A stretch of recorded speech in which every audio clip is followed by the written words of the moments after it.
ahí surge la... Ahí la empecé a grabar. Ahí empecé a grabarla. Ah, bueno, Hágale, listo. me había olvidado. Entonces, ahí surge pues la discusión de que, de que no es así, que el capitalismo surge mucho antes de la modernidad y bueno, y que América pues tampoco, porque hacíamos pues el profe Eduardo hacía el ejemplo de que Cristóbal Colón pues no fue que él descubrió América, murió sin saber que después descubierto América, entonces ahí pues empieza como esa discusión en torno a esa frase. Bueno, ahí también se habla un poquito de Dussel y de René Descartes sobre yo pienso, bueno, que el yo conquisto es antes del yo pienso, entonces ahí también se toma el ejemplo de Montezuma y, Y Cortés. y Cortés, sí, el ejemplo de Cortés. Cortés y Cortés Porque es. Pizarro es para el Bueno, sur. ¿cómo, profe? Pizarro está en el sur. Pizarro está en el sur. Ah, sí, sí, sí, Pizarro, sí, sí, claro, sí, sí. Bueno, la colonia, bueno, entonces aquí, bueno, lo que sí se tiene claro es que la colonialidad empieza a sustentarse en el discurso moderno enlazado con el capitalismo, eso sí es claro. Bueno, bueno, bueno, aquí volvemos pues como a la discusión de que el giro de colonial es desindividualizar, es también no endiosar. Entonces, bueno, y poníamos por ejemplo el ejemplo de Marx, que Marx es eurocéntrico, pero eso no le quita el valor a lo que él escribió. Entonces, es como esa discusión, pues ahí. Bueno, luego, bueno, el profe nos habla que fue Mariátegui el primero, pues que como uno de los que habló de las razas mucho antes de Quijano. Bueno, bueno, y surge la pregunta también con el profesor Carlos, ¿cómo caracterizar el capitalismo en América Latina? Si es una revolución burguesa o es una revolución proletariada, ¿cierto? Surge pues esa pregunta. Bueno, hay que pensar el capitalismo como algo histórico. Bueno, ahí vuelve otra vez a surgir el concepto, si es el concepto de clase o el concepto de raza. Eh, bueno, lo que pasa es que ahí se le, pues, Que se ríe solo de su maldad. ese es el concepto de que hay que asesinar a Quijano, pero en el Póngalo, sentido póngalo pues con de todas las letras. Y diga eh, que el profesor Restrepo. que no hay que endiosar, ¿cierto? Es como hacer parte de ese giro de colonial. Bueno, bueno, bueno, aquí bueno, hablamos también de 1992 como un momento histórico de quiebre. El profe, pues, ¿cierto? Ahí hablamos también un poquito sobre sobre el concepto de el sistema mundo moderno de Wallerstein. Bueno, y ese momento histórico como un momento de quiebre o ruptura. Bueno. Bueno, voy a ver.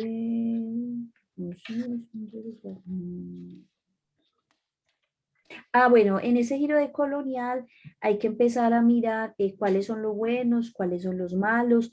El profesor Carlos nos habla que esa colonialidad niega esa diversidad. Entonces surge la pregunta, ¿cómo descolonizamos? ¿Sí? Bueno. ¿Quiénes son los buenos y quiénes son los malos? Dijimos. Ujú. ¿Quiénes son los buenos? No hay ¿No buen, dijimos? no hay bueno ni ¿No hay malos. buenos ni malos? Es que ese es el error que Ay, cometemos. yo pensé que sí. Y para Carlos está claro quiénes son los buenos. Las comunidades indígenas y pues, las comunidades afro son los buenos. pero no es, Además, bueno, por sí, naturaleza, siempre, siempre son buenos. siempre son, pero es que a mí me pasa mucho eso en clase. Yo cuando estoy dando clase, los estudiantes preguntan, "Profe, pero entonces, ¿quiénes son los buenos?" Pues Y yo, no, claro, pero es yo que esa también no es la pregunto. Yo esa no es siempre pregunto no quiénes se son los buenos. enfoque. Bueno, bueno, pero espéreme.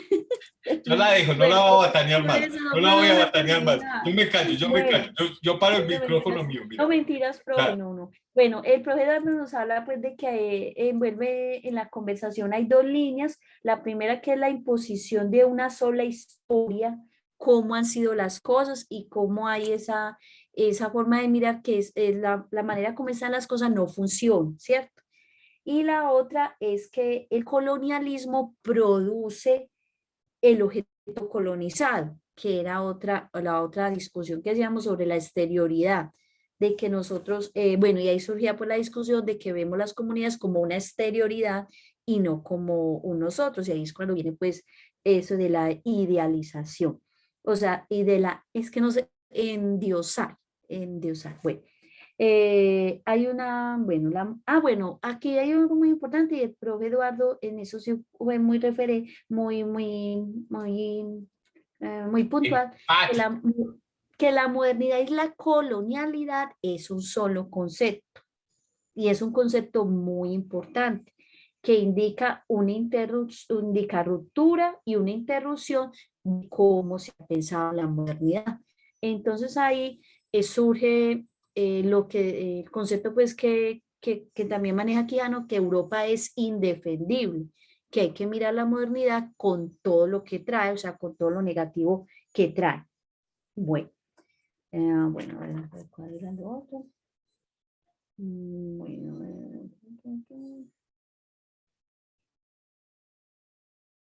bueno, sí, entonces ahí viene pues el deseo de complejizar esa modernidad y mirar esas cosas negativas. Bueno, bueno, entonces aquí ya el profe Eduardo nos va a hablar desde Quijano, la colonialidad del poder, del saber y del sujeto. Y a partir de unos ejes que Quijano también los trae en su texto, que son el sexo, la naturaleza, el trabajo, la subjetividad y la autoridad. Bueno, y explicamos pues algunos. Por ejemplo, en la colonialidad del ser se recoge la idea de que los colonizados no son seres humanos, son de segunda categoría. Siempre, siempre. Y siempre son, esto me gustó mucho, siempre son definidos en lo que les falta, en su negatividad. Bueno, eh, bueno, en la colonialidad del saber hay un endiosamiento de las ciencias, hay unos conocimientos que son importantes y otros que no lo son, entonces ahí también hacíamos pues esa discusión. La ignorancia es ausencia de conocimiento, nos hablaba pues el profesor. Bueno, hay otros dos conceptos que el profe también Eduardo tocó, pero sí quisiera que habláramos un poquito sobre ellos, que era la diferencia colonial y la diferencia imperial.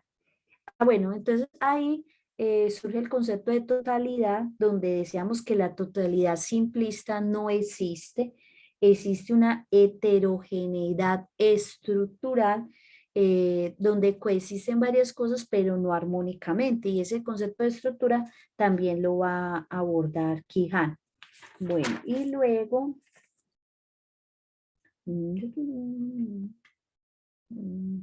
Bueno, entonces, ay, no he dejado a Santiago muy solo. Santiago nos va a hablar sobre las márgenes y entonces hacía la pregunta si esas márgenes son homogéneas o heterogéneas. Entonces hacíamos la discusión de que esas márgenes son heterogéneas. Y el giro de colonial implica una serie de transformaciones, no es solamente invertir yo no sé si será, bueno, Santiago también hace esa discusión si en términos Foucaultianos es invertir la enunciación del discurso en los sujetos, no es solamente una cuestión de invertir, o sea, yo dejo de ser colonizado para colonizar o dejo de colonizar para ser colonizado, entonces es más una transformación. Bueno, por último, el profe nos habló del marxismo. Bueno, yo le pregunté sobre el marxismo y sobre el materialismo histórico, entonces hacíamos, pues, el profe nos hizo un recuento histórico sobre eso, el materialismo como las condiciones materiales. Bueno, el marxismo tiene muchas posibilidades, ¿cierto? Entonces el profe nos decía, nos hablaba pues sobre Marx, que él miró varias posibilidades, pero ya se volvió más marxista, más como el enfoque que conocemos actualmente después de que se unió con Hegel y leyó a Saint-Simon, ¿cierto? No, No sé profe. dónde lo sacaste. Yo no dije eso. Bueno. Bueno, profe, perdón. Bueno, entonces, bueno, una escuela, no, mentiras. El marxismo abre muchas posibilidades. El profe nos habla del materialismo, las condiciones materiales, el devenir como la lucha de contrarios, y lo tercero, no es solo una teoría, sino una política, una manera de encarar la historia. Bueno. Bueno, bueno, hay otra, volvemos pues al texto de Fanon, donde el profe nos propone tres ideas muy importantes sobre el colonialismo. Tiene unos momentos, unos momentos de destrucción, unos momentos donde se interrumpen algunas cosas, donde se habla, por ejemplo, del racismo biológico. Hay el segundo momento es una enajenación. Los colonizados existen porque se reconocen, y lo otro es la ruptura, esa emancipación atravesada por la violencia. Bueno, bueno, volvemos a la conclusión de que el colonialismo produce los sujetos coloniales. Bueno, y por último concluimos que el racismo es la narrativa, es el discurso que constituye el colonialismo. ¿Ya? No sé, yo tengo varios apuntes de precisiones y de cosas. No sé si Santiago o Carlos quieran hacerlo o empiezo yo, como quieran. Empiezo yo. Bueno, listo, miren. Pues hiciste pues como un mapeo, así como una cronología de cómo se fueron planteando las discusiones, y en muchas de ellas tienes pues una aprehensión bien. Hay un par de cositas que no entendí, o creo que no entendiste tú. Cuando hablaste de los conceptos de colonialidad del ser, del poder, dijiste colonialidad del ser, del poder y del sujeto. Nosotros no hablamos de colonialidad del sujeto, y los conceptos no vienen todos de Quijano. De Quijano viene el concepto de colonialidad del poder.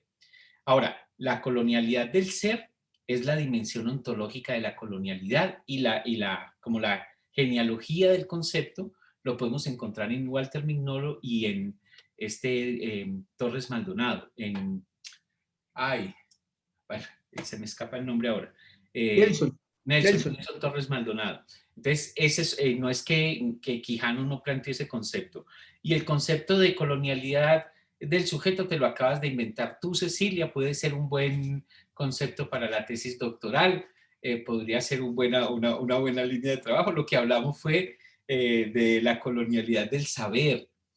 Y ahí en la colonialidad del saber no dijimos que la ignorancia es ausencia de conocimiento. Lo que dijimos fue que es precisamente esa organización del conocimiento, como que una cosa es conocimiento y otra cosa no es conocimiento, lo que produce la ignorancia, ¿sí? Entonces hay unas políticas de la ignorancia, si queréis verlo en esos términos, ¿cierto? Eso por un lado. El concepto de Aníbal Quijano no es heterogeneidad estructural, sino heterogeneidad histórico-estructural. Lo de histórico es muy importante, porque acuérdate que estuvimos hablando de que se confluyen y confluyen de manera en contradicción, en tensión, por ejemplo, relaciones que son producidas en diferentes momentos históricos. Entonces, para la fuerza de trabajo coexisten en tensión relaciones de servilismo con relaciones de capital trabajo, etcétera, etcétera. Entonces, ahí habría que precisar esa cosa. Lo de inversión, con Fanon estábamos hablando de la dialéctica hegeliana, del amo y el esclavo, no de Foucault. Ahí no metimos a Foucault. A Foucault lo metimos en otros lados, pero ahí no metimos a Foucault, y es la dialéctica hegeliana, y estábamos hablando que para romper la dialéctica hegeliana no basta simplemente una inversión, no basta colocar el término que está abajo arriba y el que está arriba abajo, porque se mantiene la misma dialéctica. Con respecto a lo del marxismo, yo no sé dónde sacaste a Comte, no mencionamos a Comte en ningún momento de la sesión, pero tú dijiste que cuando Marx leyó a Hegel, y Marx leyó a Hegel en la universidad, o sea, Marx antes de ser Marx hacía parte de, incluso la primera manera como se conoce su trabajo es el de los jóvenes hegelianos, o sea, Marx viene de la escuela hegeliana. Entonces Hegel es como digamos, su terreno, su lugar desde donde estaba pensando muchas cosas, y lo que hace Marx con Hegel es ponerlo a andar sobre sus pies, para usar la metáfora que ellos usan. Hegel era idealista, en el sentido era un filósofo idealista, pensaba que el concepto producía el mundo, y lo que hace Marx es pensar que las condiciones materiales de existencia son las que condicionan, explican los conceptos, el pensamiento, o el ser social explica la conciencia social. Entonces, eso por ahí. Y otro par de precisioncitas concretas que no, que se me escapan ahí, pero cuando esté escrito, cuando lo tengas escrito, me lo mandas, porque sí veo que como que lograste entender muchas cosas, y además vos estabas, se te iba la conexión, venía, hiciste un trabajo muy bueno. Me lo mandas, yo lo reviso, te hago comentarios antes de que tengamos la última versión. Una cosa que quiero señalar, mira que es un estilo distinto el tuyo al de Santiago. Santiago mapeó más, él se como que como si fuera un zoom, él se movió más arriba y vio más como discusiones más gruesas.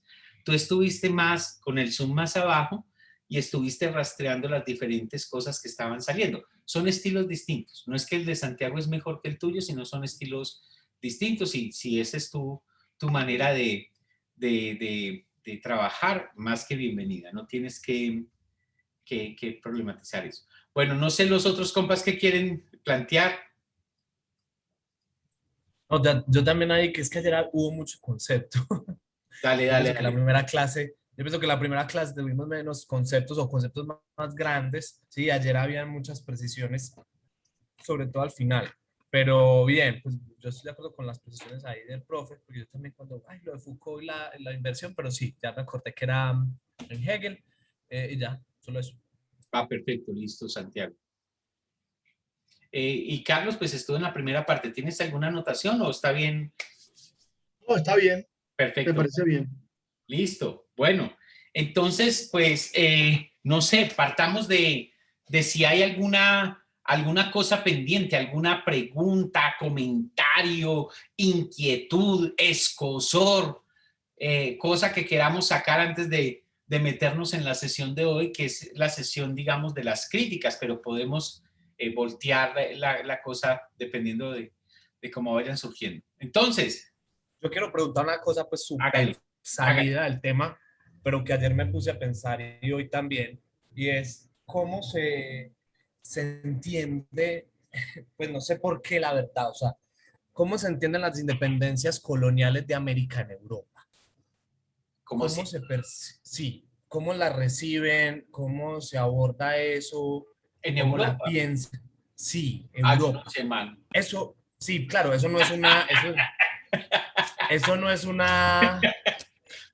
¿cómo se dice? Eso no es una... Eso no les debe haber gustado mucho. Eso no les debe haber gustado mucho. Sí, obvio. Pero no es una revolución, eso no es una revolución Eso bajo era una ninguna... revolución. ¿No te parece que eso era una revolución? Ahora es que la Para, llamamos independencia, pero eso fue una revolución en mucho sentido. para nosotros, pero también lo pienso es en términos de que, ¿por qué llegué a la pregunta? Porque yo siento que la forma en la que hemos leído nosotros nuestras independencias es muy colonial, o muy de la colonialidad. Elabora esa idea. A ver, ¿qué estás pensando? Pues nosotros es como, pero pues de verdad, o sea, fue una cosa que se me vino Dale, a la dale, hágale mente, tranquilo. y es, nosotros hemos creído que acá lo que hicimos fue cambiar de entidad opresora con la independencia. ¿Bien? Y se lee mayoritariamente lo que yo he leído y he conocido como eso. Sin embargo, a mí me parece que hay muchas cosas decoloniales en las independencias. Pues en teoría la independencia es contracolonial, pues, o sea, o anticolonial. ¿Bien? Entonces quisiera entender esas dos lecturas desde aquí y desde Europa, porque la verdad, perdón si les parece No, estancado, pero está yo muy me quedé en bien, esa compa. vaina, Para eso está yo él. me, yo me quedé en esa vaina de las raíces Ujú, de la decolonialidad o de lo del colonial. claro. Y yo creo que la independencia tiene un lugar que tenemos que pensarnos ahí, porque Mira, entonces yo para nosotros es, claro, sería una visión muy fácil decir, el triunfo de la colonialidad es la independencia burguesa, una independencia burguesa en América, bien, porque eso es lo que fue, una independencia burguesa. Las independencias de aquí revolucionarias y tal fueron de burgueses. Sin embargo, en medio de márgenes de disrupturas, pero también de pertenencias, ay, yo siento que hay muchas cosas. vale. Mira, Entonces quisiera saber si la decolonialidad lo ha pensado, ha buscado, ha hablado el asunto y qué se tiene de pronto de conocimiento desde Europa sobre las independencias. Vale, mira, yo te digo cosas que se me ocurren así, sin mucha elaboración.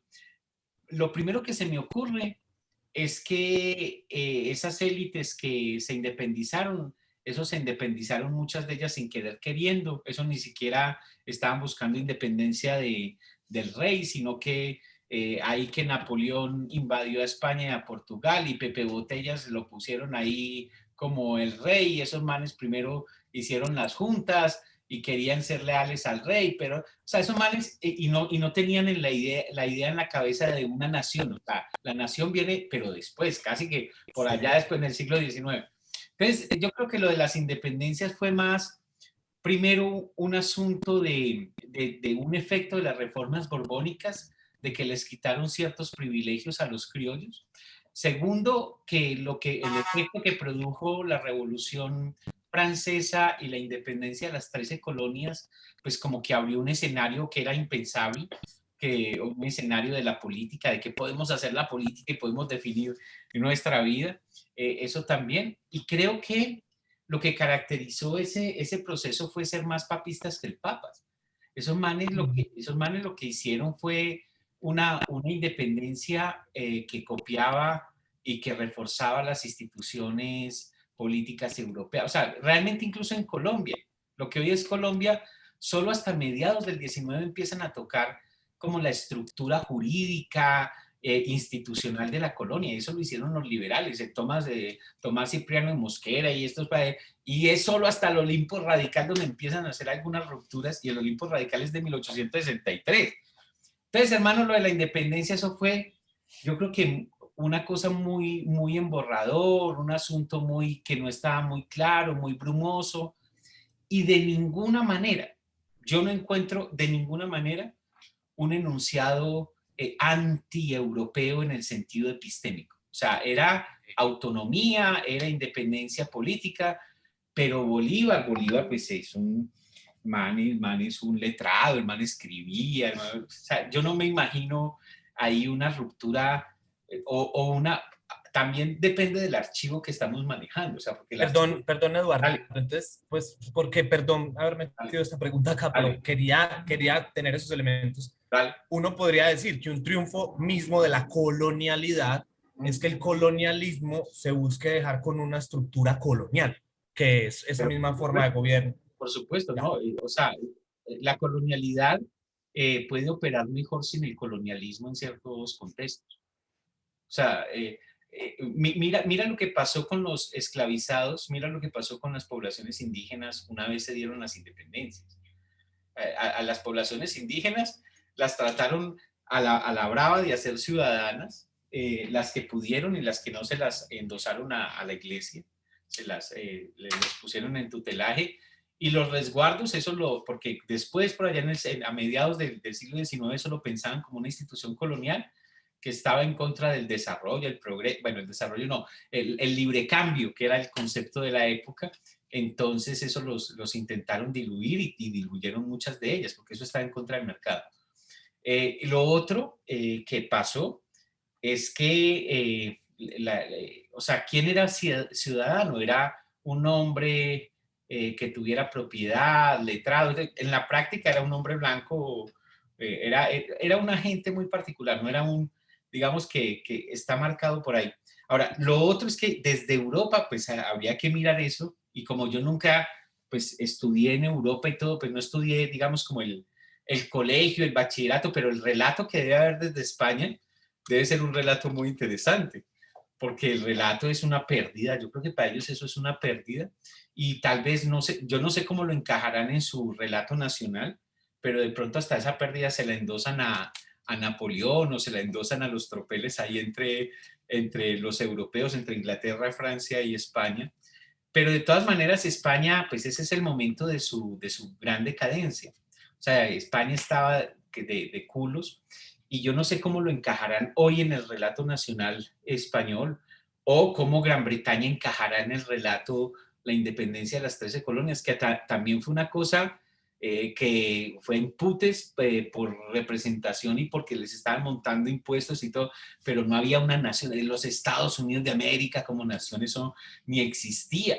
Y eran 13 colonias ahí en la costa este, eso ni siquiera era, después vienen a tumbarse, primero se le tumban Florida a España, después le tumban, no, se la compran a Napoleón por $5 millones, le compran New Orleans y toda esa parte grande, después le tumban a México, Texas, Nuevo México, California, todo eso, y van, invaden a México hasta que... Entonces, lo que yo quiero decir es que yo no creo que existía un relato de una interrupción de lo que Europa significaba en términos epistémicos o en términos de imaginario político.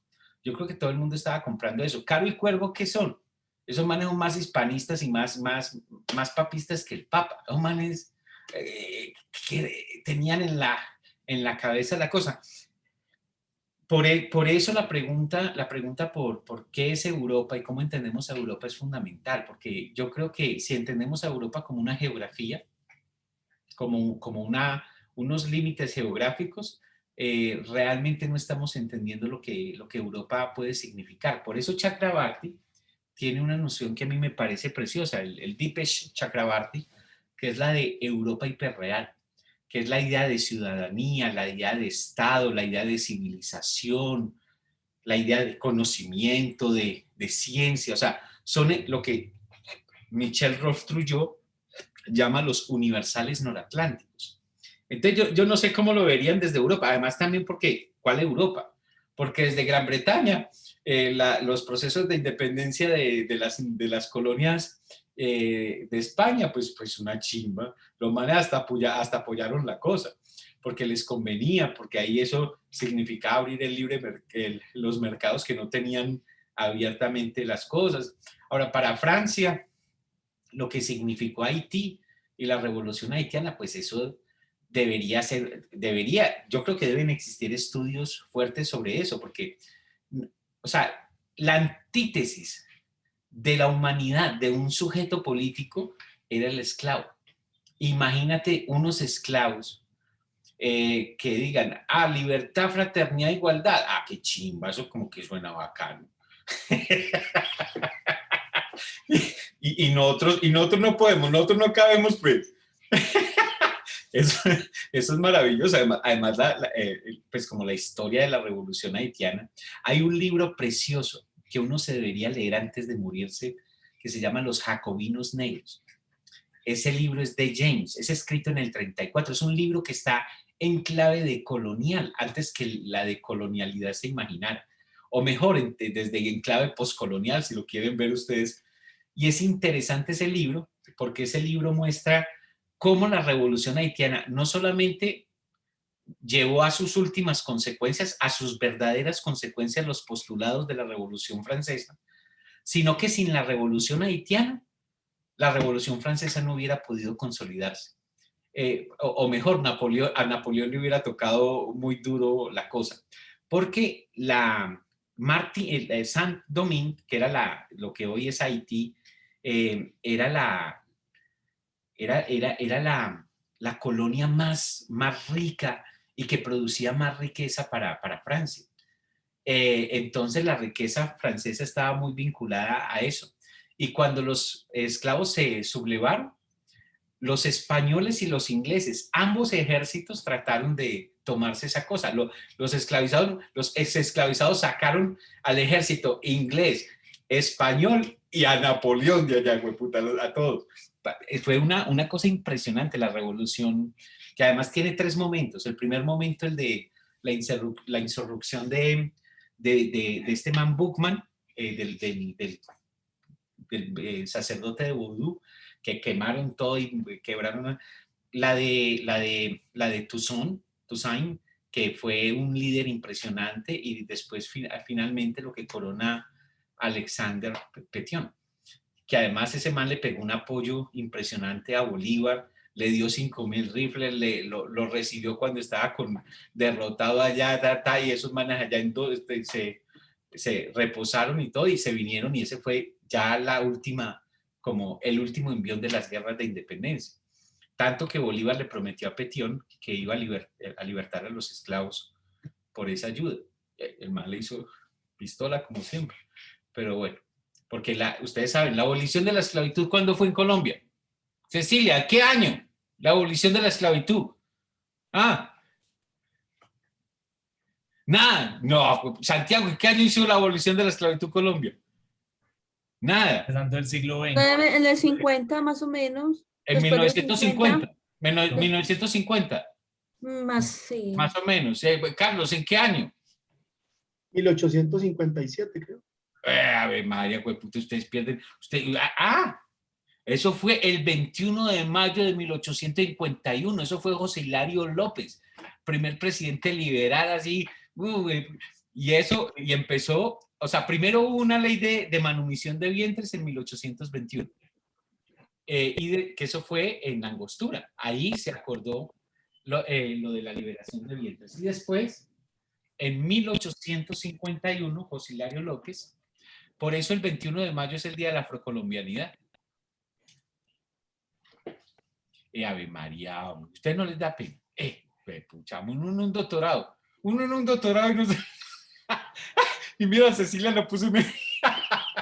Ave María, qué pena. Esto quedó grabado, muchachos. Bueno, no sé, más preguntas o cosas por el estilo. Pero, Santiago, yo lo que creo es que este tipo de conversación era inimaginable para las élites criollas en el siglo XIX. O sea, y no solamente para ellas. Es un prisma, son unas lentes que no son fáciles de producir. No están ahí.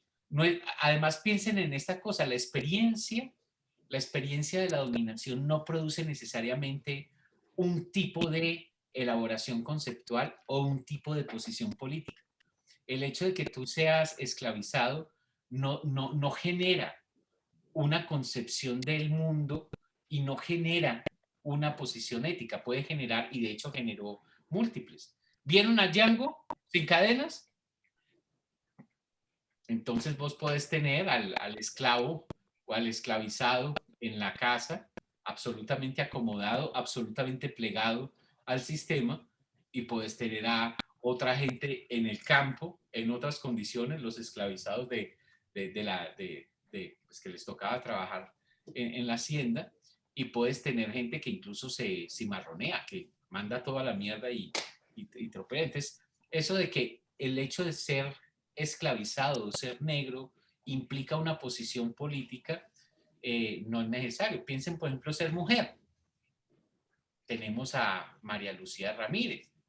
Es mujer, nadie puede decir que no sea mujer, y tiene una posición política que dice ser feminista, y es una posición política que tiene ciertas cosas. O tenemos a Miguel Polo Polo, de las comunidades negras, de allá de Tolú, las hermosas y combativas comunidades negras. Miguel Polo Polo pues tiene una posición, digamos, muy, muy particular con respecto a la política. ¿Saben de quién estoy hablando? Bueno, listo.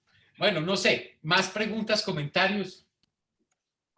Eduardo, Dale, digo algo ahí al respecto. Dale.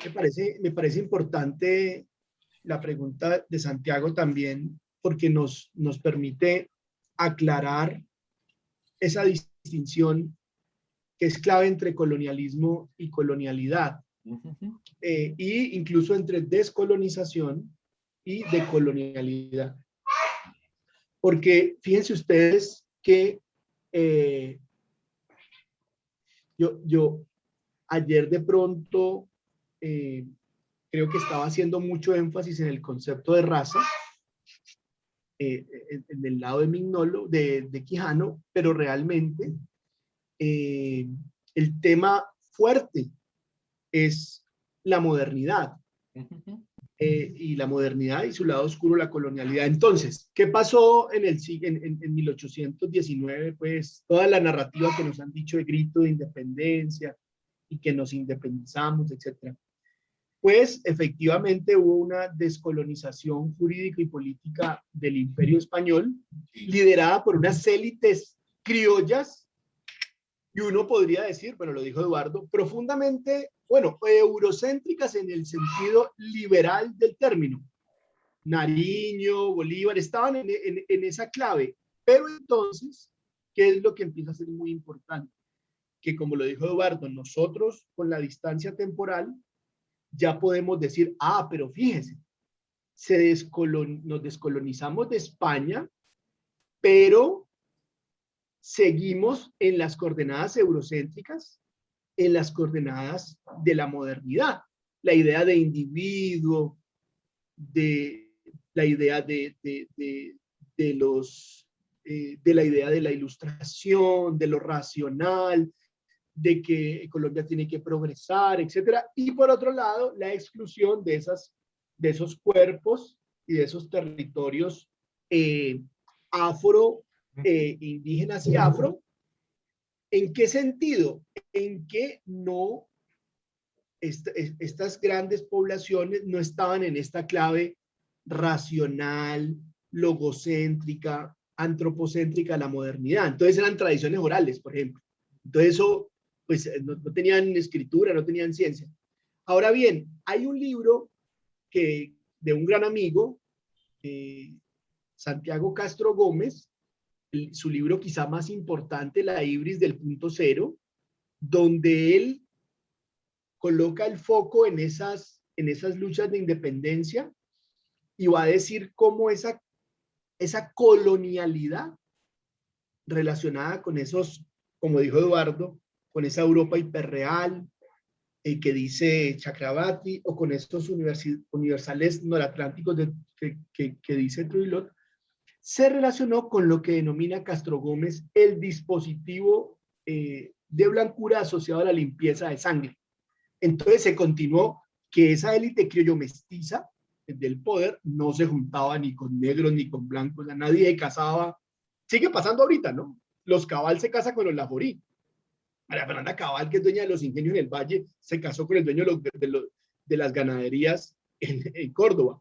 No se va a casar María Fernanda Cabal con un polo. Así sea muy de derecha el polo. Entonces ese dispositivo... Pero se lo come. Sí, ese dispositivo de limpieza de sangre, Santiago Castro Gómez lo empieza a mostrar cómo es una herencia colonial, y una pervivencia de ese lastre colonial. Ahora, otra cosa. Fíjense ustedes que vamos a hablar más adelante, seguramente Eduardo, no sé si lo hablaron ayer, de un concepto que para mí es importante. Antes de entrar a las críticas, que es el de transmodernidad. ¿Por qué transmodernidad? Es un concepto que tiene ahí, pues, tiene dimensión polémica porque tiene una línea como mesiánica, etcétera, pero fíjense algo importante. La modernidad responde a la... ¿Qué había linealmente? ¿Qué había antes de la modernidad? La Edad Media. ¿Qué había en la Edad Media? Seguían estando las comunidades, sí, había una cuestión más comunitaria. ¿Qué hace la modernidad? Entroniza al individuo, los derechos individuales, bueno, en fin, toda esta discusión. ¿Qué viene después de la posmodernidad? De la modernidad, los posmodernos dicen, no, pues el relato de la modernidad está agotado, ¿cierto? Y entonces va a decir un filósofo Lyotard, pues lo que viene es el fin de los metarrelatos, y hay como ahí unas ciertas inseguridades sobre lo que va a acontecer. La posmodernidad, va a decir Dussel, que es una respuesta eurocéntrica e intraeuropea a la modernidad. La posmodernidad que empiezan los franceses, Lyotard, es una respuesta, oído, intraeuropea a la modernidad. Ahora, va a decir Dussel, la transmodernidad es una respuesta no europea, no eurocentrada a la modernidad. Y tiene que ver con otro concepto de Boaventura, yo digamos, lo explico así, de Boaventura de Sousa Santos, el diálogo de saberes y prácticas, y esta transmodernidad abre un diálogo de saberes y prácticas con lo que fue excluido por la modernidad, por lo que fue considerado premoderno. Por ejemplo, toda la sabiduría ancestral, ¿sí? Entonces, mire lo interesante, que aquí hay una cosa muy bonita y es que no es anti-europeísmo, es un diálogo de saberes y prácticas con lo excluido, lo silenciado, pero con la tradición emancipatoria también de la modernidad que existe. Entonces, mire, yo les coloco el ejemplo, ayer mencionaba algo, derechos de la madre tierra. Por ejemplo, con toda la complejidad y toda la polémica que tenga, fíjense ustedes, la tradición de los derechos viene desde Grecia, pero ni siquiera tierra madre, madre tierra, esa noción profunda de territorio, no, que ni siquiera es un concepto, como lo han aclarado algunos, no es un concepto, o sea, no es para pensar la madre tierra. La espiritualidad, digamos, vos no la pensás, la vivís. Entonces, yo por eso propongo, o lo leo como un sentipensar habitar, ¿sí? El de la madre tierra. Fíjense ustedes que derechos de la madre tierra es una frase transmoderna. Transmoderna. No tiramos por la borda la tradición de los derechos humanos, que es de 25 siglos, no la mandamos por la borda, pero la abrimos en diálogo con eso que decía, eso es hablar de Pachamama o de Madre Tierra, eso es irracional. ¿Sí? No es irracional. Es una apertura a otra posibilidad de una relación no antropocéntrica, no eurocéntrica, con la tierra, con el territorio. ¿Sí? Entonces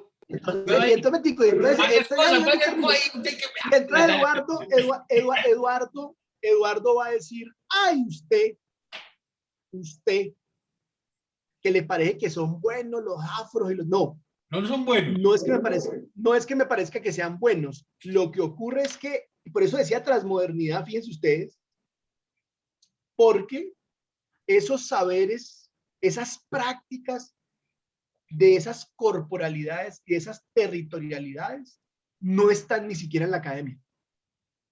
Es decir, hacen parte de una exclusión epistémica. Boaventura de Sousa usa un término que es el epistemicidio. Matamos a la madre tierra. Y eso es para locos.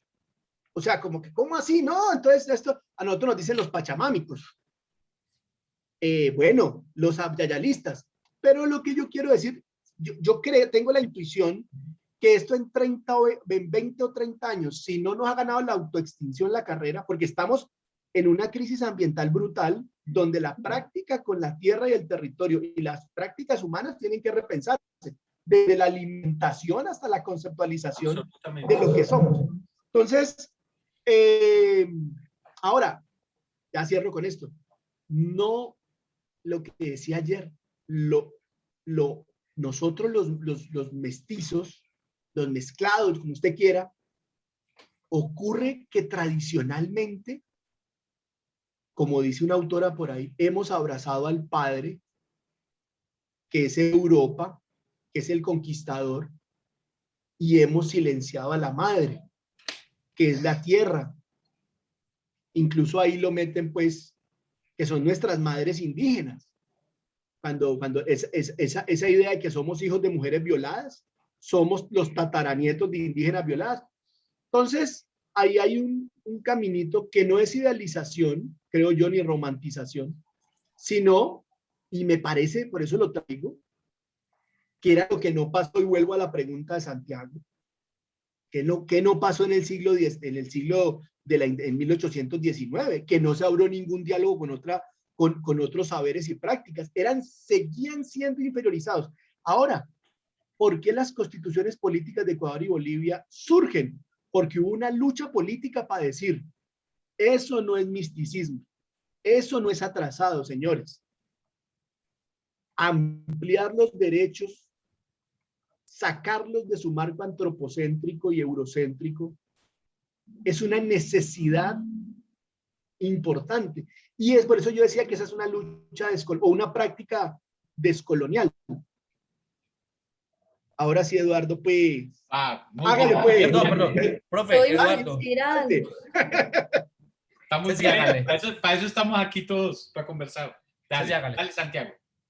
No, era que, es que, pues lo que dice el profesor Carlos, lo que pasa es que también hay como una acomodación del sujeto, o sea, es más fácil hablar, porque yo supongo que el eurocentrismo y eso le da a uno como unas bases para uno poder hablar desde ahí, entonces es mucho más cómodo para el sujeto pararse ahí que ponerse a pensar en otra, crear su propia, pues sus propias formas de interpretar el mundo, ¿cierto? Entonces es más fácil, cojo lo que uno ha sido, lo que nos han enseñado, y entonces es más fácil ahí. No, yo quería dar el ejemplo, pues en la Universidad de Antioquia hay esa licenciatura que es sobre la madre tierra, y pues, yo alguna vez asistía pues como a los conversatorios, y yo no le veía como sentido, pues voy a confesarlo, yo veía eso como tan extraño, porque por ejemplo la práctica de una estudiante, ellos tienen practicantes indígenas, ¿cierto? Profesores indígenas, y sus prácticas son muy diferentes. O sea, por ejemplo, una práctica de una muchacha en su cultura, le estaba enseñando a los niños cómo sembrar las maticas, o sea, y hizo toda una investigación sobre eso. Y yo mira eso, yo pues hoy en este curso lo logré entender, pero yo no lograba entender eso, porque es que nosotros no nos enseñamos bajo esas lógicas. O sea, de siempre somos como muy acomodados, y siempre queremos el facilismo. Entonces, cuando nos muestran eso, uno como que se desacomoda y bueno, ¿y aquí qué pasó? Era eso. Perfecto. Que sí, Perdón, profe, yo también Dale. una cosa ahí que quiero que el profe Carlos me hace pensar con el texto que yo leí muy poquito, porque yo he podido decolonializar muchas cosas, pero el trabajo no, pues hay que vivir. Entonces no alcancé a leer Pues yo le mucho. pongo un cero en el seminario para que siga trabajando, huevón. Sí, muy bien, muy decolonizado, muy decolonizado. Haga, No, bien. eso no es Ah, decolonizado. El 5 y el cero no es decolonizado. Eso se llama ah, compromisos concretos que tenemos en la existencia. Hágale, Carlos. listo, muy bien. Gracias. Una cosa ahí es la diferencia entre modernidades alternativas y alternativas de modernidad. Hay alternativas de modernidad. Bien, que yo siento que eso es un concepto que yo también quería preguntar ya muy profundamente, Vale, porque lo vi ahí en el texto, la tour, el asunto del actor red, pero me parece que es bien interesante. claro. No, está muy bien, Santiago. Mira, aquí hay muchas conversaciones que se abren. La primera que es fundamental es qué es el etnocentrismo. ¿Qué es perdón, el eurocentrismo? ¿Qué es eurocentrismo? Hemos estado hablando de eso un montón. ¿Y eso qué significa? ¿Qué significa eurocentrismo? ¿Cómo entendemos eurocentrismo? Y cómo entendemos eurocentrismo también es cómo entendemos a Europa. ¿Qué entendemos como Europa? ¿Cierto? Ahí hay un paquete que no podemos dejar de abordar. Yo voy a plantear esto siguiendo esta línea de Chakrabarty que he citado varias veces, es que Europa es un conjunto de imaginarios, de ideales normativos, de cristalizaciones teóricas y políticas concretas. Por ejemplo, la noción de Estado, de ciudadanos, la idea de derechos, o sea, todo ese entretejido de lo que nosotros asumimos que debe ser la política o que existe la economía distinta de la sociedad o que la cultura existe como cultura. Entonces, todo ese conjunto digamos, de conceptos, de prácticas asociadas a esos conceptos es lo que define como esta fantasía, este imaginario, este ideal normativo que sería Europa como tal. Y obviamente está cargada de una positividad y de una hipervaloración, porque no es simplemente una... Y modernidad está ahí. Modernidad es uno de esos imaginarios. Dale, Santiago. Una cosa muy pequeña Dale, que se dale. terminó, que quisiera que me escribieran el nombre de este autor Chakrabarty. Ya le mando los textos del Sí, man. Eso es una Por favor. maravilloso, mira. Porque me gusta esa noción de Europa más allá de sus fronteras físicas. Ninguno de estos locos lo ha leído, nada, ninguno de estos locos que están discutiendo pensamiento de colonia lo han leído, porque solamente leen entre ellos. Chakrabarty. Pero lo quiero. Y el libro quiero se llama decir Al una margen de cosa. Europa. Ahorita se los mando por el correo les De mando una. el PDF del libro a todos. Listo, gracias. El libro en inglés se llama, pero se lo maestro, pero yo por qué, vea, se le tiene, este es el libro en inglés, Provincializing Europe, provincializando Europa. Y esta es la traducción al castellano, Al margen de Europa. Esto es maravilloso, esto con Stuart Hall, punto, eso es TNT. Bueno, entonces... Que esa noción, perdón, yo lo que quería decir, Dale. esa noción de Europa más allá de sus fronteras, una vez me leí el discurso con el que Hitler le declara la guerra, con el que Hitler declara la invasión a la Unión Soviética, a la Operación Barbarroja. Pobre huevo. Y el discurso, pero el discurso es espectacular porque él dice, vamos a hacer lo que no alcanzaron a terminar de hacer los griegos contra los persas en tal parte. Sí, tal cual, era un Y es la noción de esa Europa, claro. eso me hiciste pensar con eso. Claro, ¿no? El Tercer Reich era eso, encarnaba esa cosa. Y se volvió a equivocar como se equivocaron a la Rusia, no se metan con ellos, man. Bueno, sean comunistas o sean capitalistas, sea lo que sea, no es un problema de comunismo, eso, y ese invierno por allá, bueno. Pero bien, Santiago, mira, el punto, entonces, ¿qué es Europa? Europa no es un continente. Además, porque ese continente es muy heterogéneo.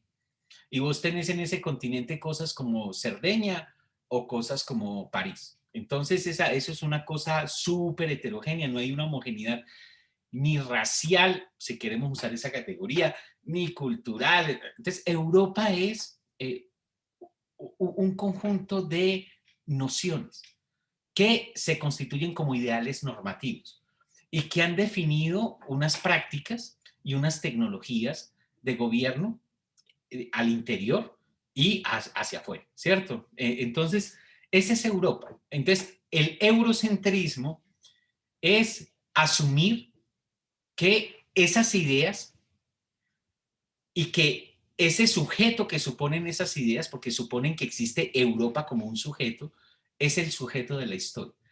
Primero la historia pasa allá y después en otros lados. Europa es el agente de la historia. Los otros reciben la historia, son incorporados. Es más, empieza su historia cuando son tocados por Europa. La idea de prehistoria, a mí me enseñaron que la prehistoria era antes de que llegaran los españoles. Yo creo que eso ya lo cambiaron.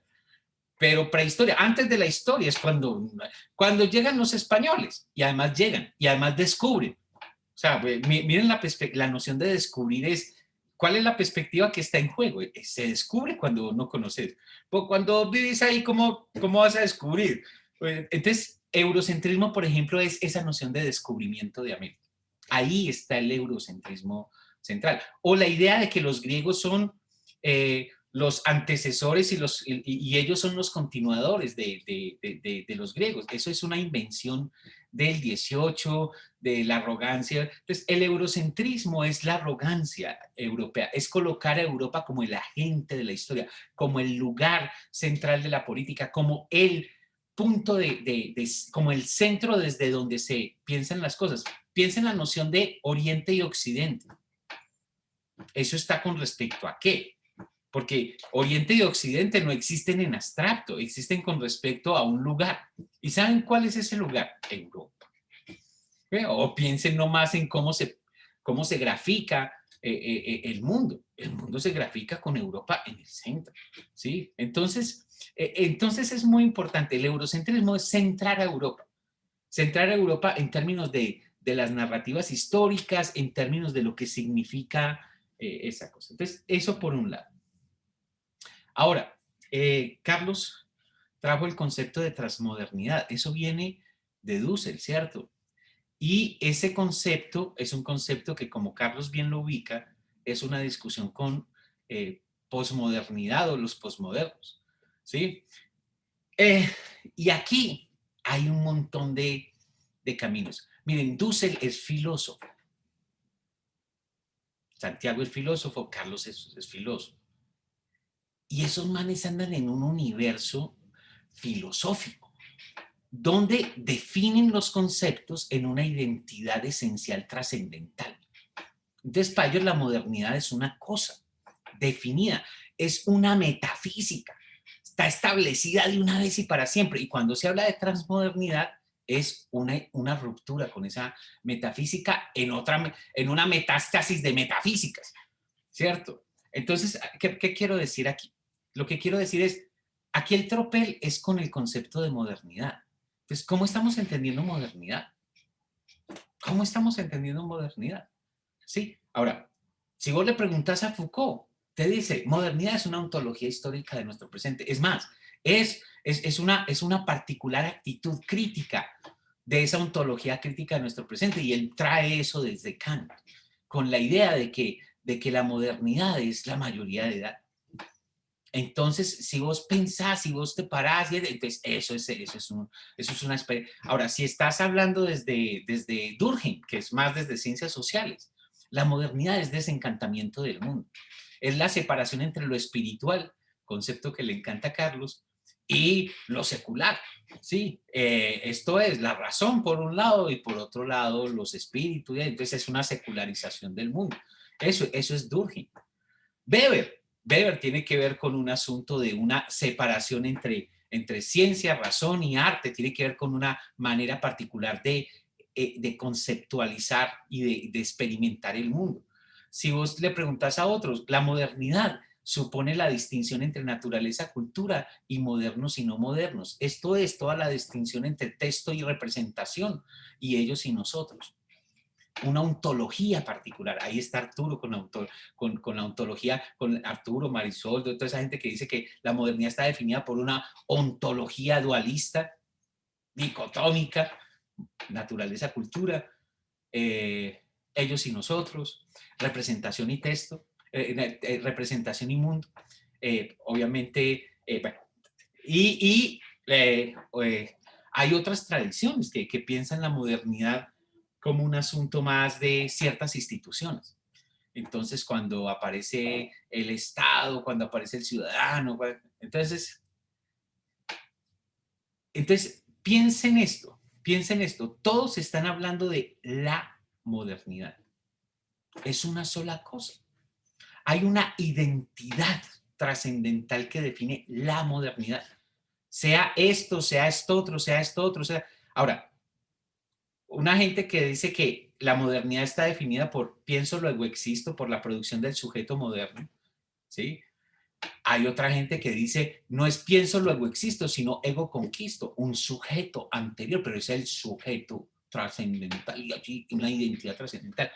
Entonces, lo que yo les quiero invitar a pensar, y esto no me lo inventé yo, esto es una discusión que viene de Latour, que pasa por un montón de gente llegando a Trujillo, que tiene una historia de etnografías, de cosas que llaman modernidades, que pasa por Larry Grossberg y todas esas cosas. El asunto, de pronto estamos pensando mal la modernidad y estamos discutiendo con un fantasma que es profundamente producido por nosotros. Entonces, miren, Bruno Latour publica un libro que dice que nosotros no hemos sido modernos. Él es francés, pero aunque trabaja mucho en Estados Unidos, trabaja desde de estudios de ciencia y la tecnología. Y él dice que nosotros no son los colombianos, nosotros son los franceses. Nosotros no hemos sido modernos porque la modernidad se asume como una lógica de la puridad de separación, naturaleza.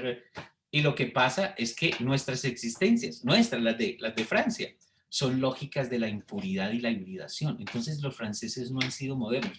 No preguntemos nosotros los latinoamericanos siquiera. Entonces, eso, o sea, Latour dice, esa idea de la modernidad, de que lo que define la modernidad, ni siquiera en Francia aplica. Pero Trujillo, después de este recorrido, dice una cosa más tenaz que yo se las planteé ayer. La modernidad no es lo que ella dice ser. Es más, dice que el Caribe fue moderno de otra manera, otherwise modern, desde el primer día. Entonces, eso te descentra de discutir con héroes culturales, porque es que los filósofos discuten con héroes culturales, discuten con nombres, y casi todos son hombres lindos, muy inteligentes, brillantes. Entonces discuten con Heidegger, o discuten con Foucault, o discuten con Kant, o discuten con Platón. Y se pasan su vida discutiendo con grandes héroes culturales, con grandes individuos geniales, que se acuestan aliviados y amanecen armando un rollo y la gente les come. Y todo lo que hacen los filósofos es discutir si sí, no, y si en francés o si en alemán. Entonces, yo pienso, como etnógrafo, como antropólogo, que están cagados, están cayendo en lo que Malinowski planteaba, confundir lo que la gente dice que hace con lo que la gente hace, con lo que la gente sabe que debería hacer. Están confundiendo el texto con el mundo. Carlos, qué pena ser tan honesto, pero entonces el punto, todo este rollo para plantearles algo. ¿Y qué tal si la manera como hemos venido pensando y discutiendo la modernidad, como estamos discutiendo desde el lado oscuro de la modernidad, qué tal si la discusión tiene que ir por otro lado? ¿Qué tal si pensamos la modernidad más como una tecnología civilizatoria a la que se le pueden agregar lo que sea? Puede ser una tecnología civilizatoria enmarcada en el Islam o enmarcada en el catolicismo más rancio, como Miguel Caro Cuervo, Miguel Caro, o como el asunto más secularizado de los franceses del 19. ¿Qué tal si la modernidad no tiene un contenido concreto? ¿Qué tal si la modernidad es más un significante para gobernar a una gente en nombre de un proyecto civilizatorio? ¿Y qué tal si nos vamos al archivo y dejamos de discutir a Kant y nos vamos a lo que ha pasado realmente en los mundos existentes en nombre de la modernidad? Eso nos lleva a una cosa que tampoco se le ha inventado el profesor Restrepo, que llama etnografías de las modernidades. Entonces no hay una modernidad, hay modernidades y no hay un trascendental, una identidad que amarre ninguna de esas. No existe una cosa transhistórica, una metafísica que garantice que sea modernidad, y esto no, eso no. ¿Qué tal si el asunto es así? ¿Qué tal si el asunto de la modernidad es un conjunto de técnicas y prácticas impuras? ¿Y qué tal que lo que nos dicen que es la modernidad hace parte de esos dispositivos civilizatorios en nombre de los cuales nos gobiernan? Entonces, lo que quiero decir con esto es la idea de transmodernidad de Dussel, que a mí me tocó verla explicada por él en varias partes. Lo vi explicándolo en Seattle, lo vi explicándolo en Ciudad de México, lo vi explicándolo en Chapel Hill, y él hace bolitas. Además es todo lindo, hace unos bolitas. Entonces dice, Europa y la modernidad, esta es una. La India, esta es otra, esta es China. Entonces, esta es la modernidad europea y esta aquí es la transmodernidad. Porque aquí está China, aquí está... Hace bolitas más lindas. A usted ha tocado ver así cuando hace las bolitas, Carlos. Y ahorita estaba mirando el libro de Santiago, porque yo no, pues, a mí me parece que no vale la pena leer a Santiago, pero cuando vos me planteaste lo del texto que leí el tuyo, empecé a leerlo, y entonces él recoge eso de transmodernidad. Nota al pie de página para Carlos. Carlos, píllate la manera como Santiago se refiere a Enrique Dussel en su libro, que es su tesis de maestría de crítica de la razón latinoamericana. Lo desprecia. Y sobre todo al final, se burla de él. Y mira cómo aquí, en este libro, recoge la idea de transmodernidad para hablar del republicanismo transmoderno. Es una risa. El man se mueve de un lado a otro cuando le conviene. Pero el punto, bueno, todos nos tenemos que mover, eso no está mal. Pero el punto que yo quiero hacer es, ¿y qué tal si no damos por sentado qué es la modernidad? Y pensamos tal vez en otros términos, que la modernidad no es lo que nos han dicho los grandes filósofos y los grandes autores que es la modernidad, incluyendo sus críticos. ¿Qué tal si es otra cosa? ¿Qué tal si la modernidad no es lo que los modernos o los que se imaginan modernos dicen que es? eso nos cambia los términos de la discusión. Entonces, esa es una cosa que habría que pensar y yo ahí entraría. Yo creo que posmodernidad es un síntoma de eso en los términos de lo que los modernos piensan que es la modernidad.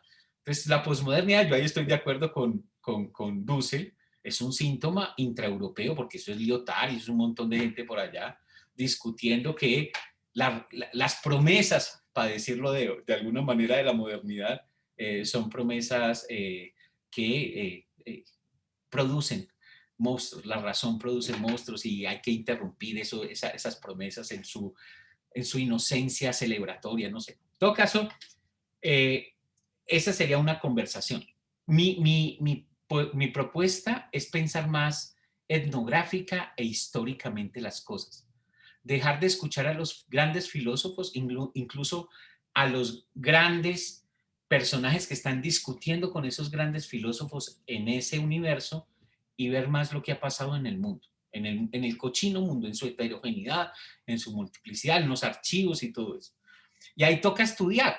Ahí uno no simplemente puede vivir en el norte de Bogotá y tener un libro de Kant, de Foucault, leer y escribir otro libro maravilloso. Ahí toca meter el culito al mundo o el culito al archivo. Bueno, eso con respecto a esa idea. Va otra cosa que es muy importante. Lo de la madre tierra, o una cosa anacrónica, derechos humanos no han existido desde siempre. Derechos humanos, o sea, esto es muy Foucaultiano, esto es básicamente Foucaultiano. Los humanos no son, acuérdense en el planteamiento maravilloso de las palabras y las cosas. Los seres humanos, el hombre tiene una historia. No es que los hombres aparecieron con el Homo sapiens o con Lucy y los Australopithecus. Hombre es un concepto, es una práctica, es una posición, es una imaginación, implica unas epistemes concretas. Por eso las ciencias humanas no han estado desde siempre. Las ciencias humanas nacen en un momento, así como la sexualidad tiene una historia, hombre tiene una historia y los derechos humanos tienen una historia. Entonces yo no puedo decir que los griegos estaban hablando de derechos humanos. Eso se llama anacronismo. De derechos sí, por supuesto, y ahí sí podemos decir, hay derechos y hay discusiones de derechos desde hace mucho rato, pero no hay derechos humanos en Grecia. O sea, obviamente como no hay derechos, o sea, los anacronismos son muy importantes, no caer en eso. Ahora, lo de la madre tierra, Carlos, yo me debato mucho con eso. Yo me debato mucho con eso porque yo creo que es una falacia. Que es una falacia a ver, o me devuelvo. Por supuesto que estamos llevados del hijo de puta, por supuesto que tenemos que buscar otras formas de producir, de relacionarnos, de existir en este mundo. Y por supuesto que gente que nosotros pensamos que son indígenas tienen historias, racionalidades económicas de las que tenemos que aprender un montón. Pero no solamente ellos, sino o sea, eso yo lo tengo claro. Ahora, yo no creo que de eso se derive que la crisis de nuestra época sea una crisis de la modernidad. Yo creo que es del capitalismo, punto. Y yo no confundo capitalismo con modernidad. Y yo no creo que la modernidad hay que tirarla al tarro de la basura. Yo no me paro en una posición antimoderna y yo sé que vos tampoco. Entonces el punto es este. El punto es que miren que cuando los europeos conquistan y colonizan lo que hoy se llama América, lo primero que hacen ellos es producir un concepto que es indio. O sea, hay un artículo precioso de Bonfil Batalla, un antropólogo, Guillermo Bonfil Batalla mexicano, que muestra cómo la idea de indio tiene que ver con esa noción de indias occidentales y tiene que ver con una arrogancia europea de homogenizar a gente que en la práctica es absolutamente muy distinta. Un embera, decíamos ayer, la lengua de un embera y la lengua de un kogi es como tener el chino, el mandarín, y tener el alemán. Son lenguas que gramaticalmente, de sonido, unas son tónicas, son tonales, otras no. O sea, decir que indio es una misma cosa es un efecto de la ceguera y de la violencia propia de la imposición por las armas y de los europeos. Entonces, indio no nació en el Tahuantinsuyo. Indio nació en esa imposición de entender y de leer y de posicionar al mundo como tal, ¿cierto? ¿Y qué caracterizaba esa noción de indio? Varias cosas. Primero, que no eran civilizados. La civilización la tenían los españoles. Los indios no tenían civilización. Algunos tenían cosas que los sorprendía, como Tenochtitlán. Cortés se cagó cuando estaba entrando a Tenochtitlán, porque era más grande que Madrid y además estaba sobre un lago y además cultivaban en el lago. O sea, Cortés se cagó entrando a Tenochtitlán.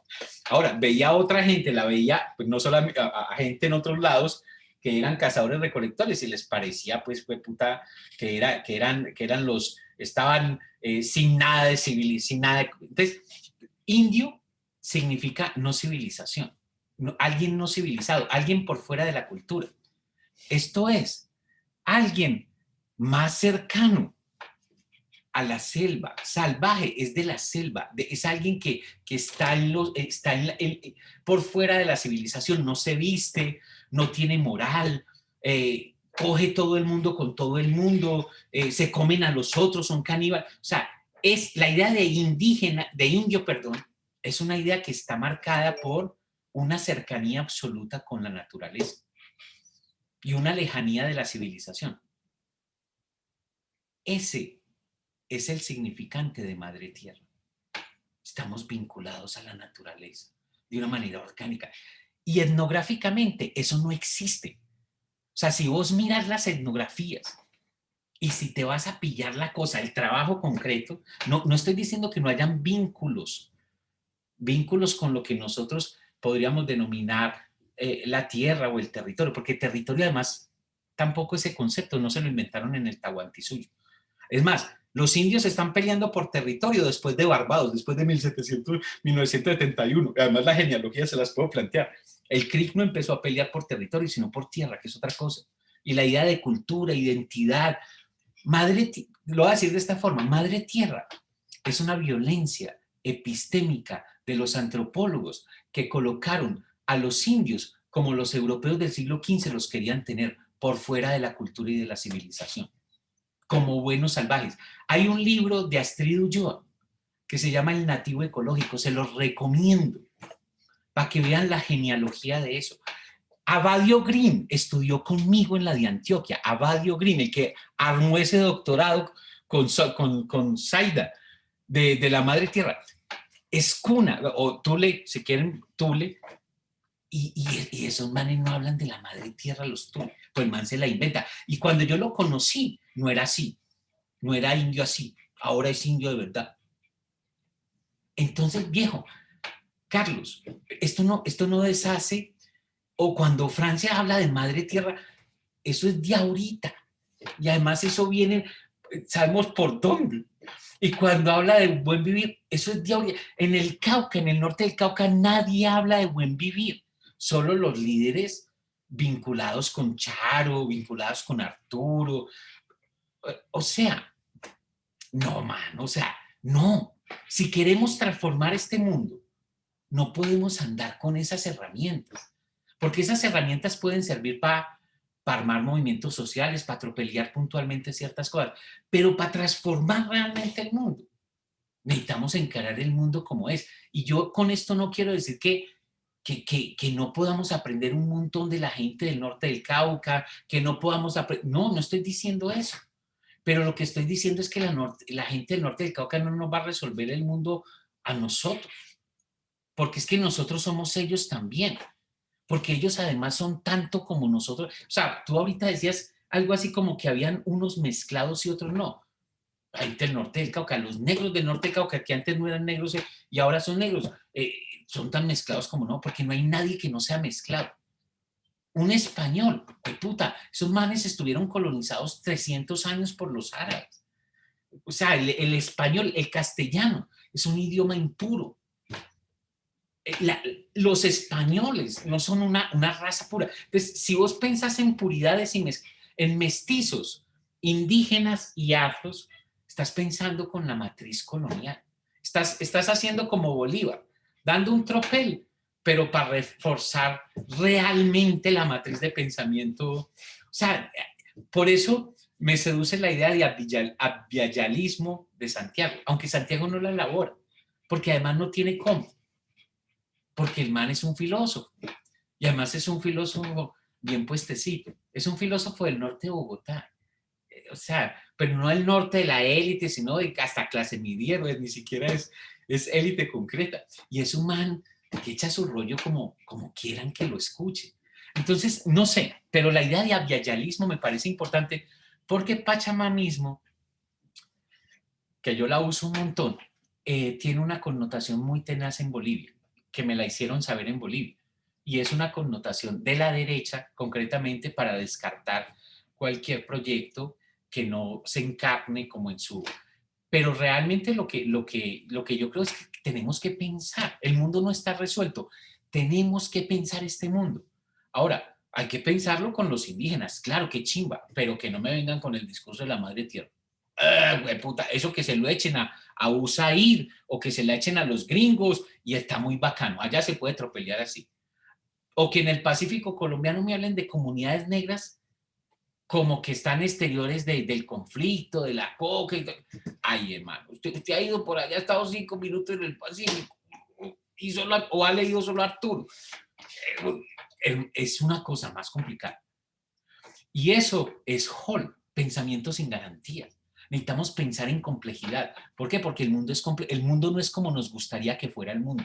Ojalá el mundo fuera como nos gustaría. No podemos confundir lo que nos gustaría que fuera el mundo con lo que el mundo es. Y es aquí, entonces, habría una crítica que yo no sé si vos querés, Carlos, complejizarla o completarla, que es una crítica que Perdón, profe, somos como a veces hasta más modernos que los modernos con pero ese algunos no es un problema. O conceptos. sea, el problema no es... bueno, primero es qué es ser moderno, ¿sí? O qué es la modernidad. Ahora, Bueno, somos más papistas que el la Papa pregunta sería... criticando. La pregunta sería, y si supiéramos bien qué es ser modernos, ¿será que la solución es dejar de ser modernos? ¿Y cuál es la relación entre modernidades y capitalismo? Yo sigo pensando que el problema de este universo se llama el capitalismo, que le importa un carajo la explotación de gente o la destrucción de lo que sea, con tal de que haya acumulación de capital. Ahora, yo no creo que todo el pensamiento europeo es una chimba, pero yo sí creo que, por ejemplo, los derechos, y los derechos ahí podemos hablar de los derechos de la madre tierra o de la naturaleza, en ese plano lo podemos dejar, porque hay niveles de la discusión. En ese plano, listo. Es más, yo escribí casi todos los conceptos, porque eran 3, por la nacional, por los Andes, y me tocó hacer de la nacional, para que al río Atrato lo declararan sujeto de derechos. Claro que eso está bien, o sea, yo no estoy en contra de eso. Yo estoy en contra de los relatos geloquitescos, simplones, babosones, porque con eso no vamos a llegar a transformar el mundo de verdad. Eso es Marx. Es más, la interpretación hace parte de la transformación. Y si tenés una interpretación simplona, no se va a venir la transformación. Y eso es modernidad, eso es ser moderno. Moderno es pensar que el pensamiento tiene un lugar en la política. Y yo soy moderno. Ahora, yo soy anarco y el anarquismo es moderno. Yo me reivindico el anarquismo. Ahora, hay mucho anarquismo, yo soy más anarcocomunista, yo no voy porque ahora la derecha está usando la idea de progresismo desde el anarcocapitalismo. Cuando ustedes escuchen a Miguel Polo Polo o incluso discursos de la Cabal, ahí lo que hay es anarcocapitalismo, ese es el discurso libertario de los... Bueno, no, ahí me estoy metiendo ya. No sé, ¿cómo ven esta cosa? Yo soy hipertenso y la hipertensión es moderna. Ay, mano, sí, está jodido. Además, ¿sabes cuál es el problema de eso? Que cuando uno le dicen que uno es hipertenso, uno se jode, porque hay un efecto simbólico. Yo nunca voy donde los médicos. Yo me quiero morir sin saber de qué me estoy muriendo. Y que a mí que me diga que un médico me quite el rol. O sea, el concepto de que un médico me quite algo, a mí me da una risa. El médico me quitó el rol. Ay, hermano, que un médico tenga autoridad. Va a morir, hermano, nadie va a vivir todavía. y que un médico desde su autoridad, además esos médicos son todos chistosos. Cuando yo era niño, no sé si usted, cuando yo era niño, que la leche era una chimba. Después, que la leche era mala o que los huevos son buenos, eso no se ponen de acuerdo. Y además lo más, este concepto, leche deslactosada. Yo todavía no puedo, yo cuando voy al supermercado, yo todavía no he podido. O sea, leche y café descafeinado. Jueputa, ron desalcoholizado. Uno para qué quiere ron que no lo emborrache, o café que no lo acelere a uno, o leche que no tenga leche. No sé, esta puta sociedad está muy jodida. Bueno, no, Carlos, he dicho muchas cosas que yo sé que tienen muchas que ver contigo, pero es con mucho cariño, no es un asunto de descalificación, sino de pensemos. Y si me puedes ayudar a pensar de otra manera, te lo agradezco de corazón, o sea, de corazón, porque no creo que esa es la conversación. Y hay otras críticas, aquí estamos solamente, esta sesión es de críticas. Hay otras dos críticas que son muy importantes, la que hace Ochi Curiel, que después ella se convierte en una teórica muy importante del feminismo decolonial, pero ese texto lo escribe antes de eso y hace una crítica preciosa, ahorita la podemos desempacar, que es un poquito lo que dijo Carlos ayer de Aníbal autocitándose 30 veces en un artículo sobre buen vivir y desconociendo todo lo que se ha escrito sobre buen vivir y a los autores de ahí. Y la otra crítica es la que hace Jenny, que es todavía más contundente, o sea, que viene desde la teoría del actor red. No sé si tomé todo el asunto, pero... bueno, simplemente esto, modernidades alternativas, y alternativas a la modernidad es un vocabulario de Arturo, que viene de una idea primera que él decía, desarrollos alternativos y alternativas al desarrollo. O sea, una cosa son tratar de pensar unos desarrollos distintos al desarrollo convencional que pensar algo distinto del desarrollo, ¿cierto? Entonces son dos, entonces él recoge eso en su libro, que además yo se lo traduje y lo discutimos un montón, el de diferencia, territorios de diferencia. En ese libro él elabora mucho eso de que el PCN y la gente de comunidades negras, las comunidades negras en el Pacífico no son simplemente modernidades alternativas, sino que son una alternativa a la modernidad, y ahí es donde él empieza a elaborar toda esta idea del pluriverso. Bueno, no es él solo, esto es mucha gente, viene de los zapatistas realmente, viene de esta idea de otros mundos, un mundo donde quepan muchos mundos, totalmente de acuerdo con eso, o sea los que quieren un solo mundo lo llaman fascistas, y punto. No es un asunto de modernos. No sé, hay muchas ideas ahí.